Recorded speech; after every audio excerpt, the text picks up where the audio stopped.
Hvala vam, dragi Zrenjaninci. Ono što se juče desilo u Zrenjaninu samo je posljedica. Jedna ružna, neprijatna, uvredljiva, to je prst u oko vama, ali ipak pogrešili bismo ako bismo svoju pažnju posvetili posljedicama. Treba da se bavimo uzrokom. To jeste krađa i otimačina, to što je bilo juče. Ali nije to tako strašno u odnosu na krađe i otimačine koje su uzrok jadu i bedi u kojima živimo.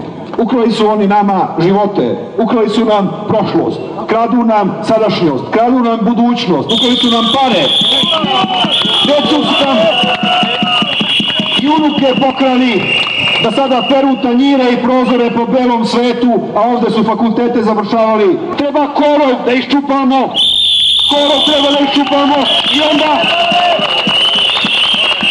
i onda našu njivu Srbiju da uredimo kao vrt. Mi smo jedna čudna zemlja, mi smo kao jedna plodna njiva na kojoj brzo raste i cveće, ali brzo raste i korov. I samo pustite 2 ili 3 godine i toliko će korova narasti da morate malo i da sečete. Ne možete samo da kažete nećemo više da ih zalivamo, uvenuće oni sami od sebe.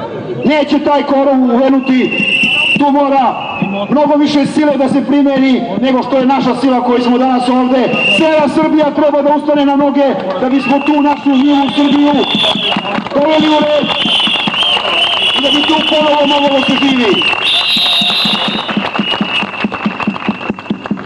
I kažu ljudi, nema više junaštva u Srbiji, nema više Apisa, nema više Obilića, nema više Karađorđa, nema ko da digne ustanak. Nema kao junaka danas u Srbiji. Nije tačno. Nije tačno da nema junaka, ima ih više nego što ih je ikada u Srbiji bilo i više nego i u jednoj zemlji na svetu što ih ima. Jer junak je onaj ko preživi pod ovom vlašću, ona žena koja svom detetu doručak da, onaj seljak koji uzore, a otmu mu. Pa ima li većeg junaštva nego ostati živ pod Miloševićem Šešeljom i Miro Marković?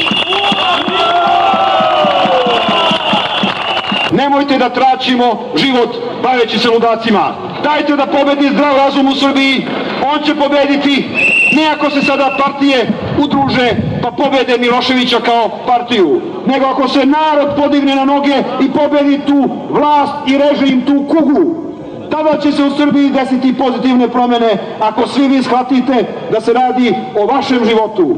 Ne o odbornicima, ne o procentima, ne o mandatima, nego se radi o tome da li će ova zemlja propadati ili će napredovati.